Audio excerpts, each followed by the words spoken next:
a system for issuing 1099s, there are three pieces that we need to think about: who, when, and how. So we'll start with the who, and we're really here looking at who should you be considering issuing a 1099 to.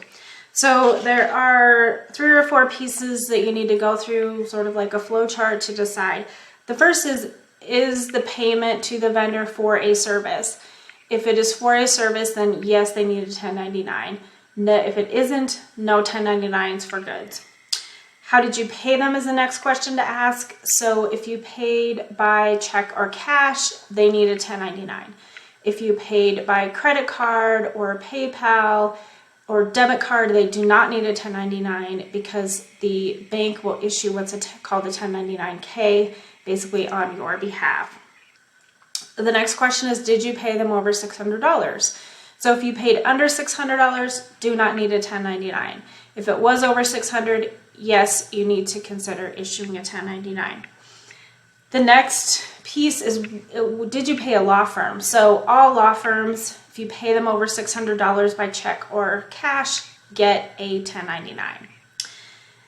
Then you need to look at the entity type. So if they're not a law firm and they've passed all the rest of the questions, are they a S Corp or a C Corp as an entity type? If they're either of those, then you do not need to issue a 1099. So you would need to issue a 1099 for a sole proprietorship or a partnership or some sort of basic LLC that does not have a corporation tax election.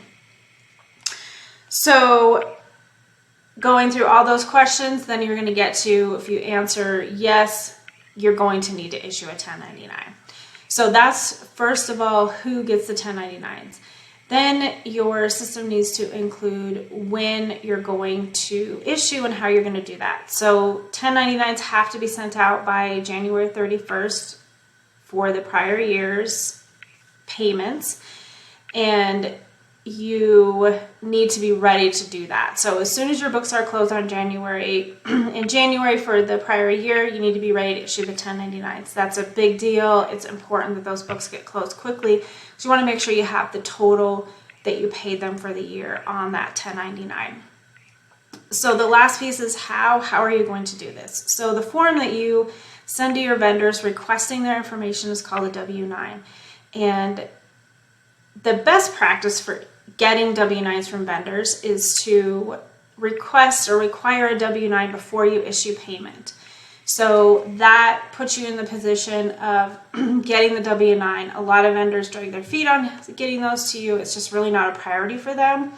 So we like to have our clients set an internal policy that we do not issue a payment by check or cash until we have a W-9.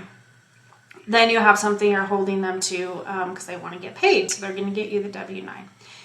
If you don't have the staff to do that, or it's just not practical for you, the next ideal process would be to run a report mid-year, and we also do this for our clients. We look a vendor report, see who is already over 600 or is likely going to be over 600, and we create a list of those vendors and we go collect the W-9s that way.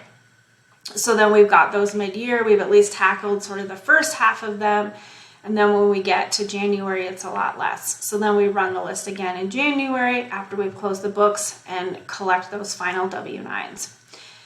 So those are a couple ways to do it. You do not want to wait until January 15th to start collecting W-9s. Again, it's not a priority for the vendor, but it is a priority for you because you can be fined if you do not issue the 1099s. So that's the first part of how. The second part of how is there are some online systems that can collect W-9s for you electronically. They work really great. You get the vendor's email address, the name and email address. It sends them emails, their reminders, kind of stays on top of them so they get it to you, and it's really easy for them to submit those through the electronic portal, sign it, and then it just comes back to you and it's done. So it's easy for you and it's easy for the vendor to take care of that. So those are the few pieces on issuing 1099s. Not the favorite process for taxes for either the firm or your accounting staff, but it's really important you do have a system in place for managing this process, because like I said, you can get fined by the IRS if you do not issue the right 1099s for the right vendors.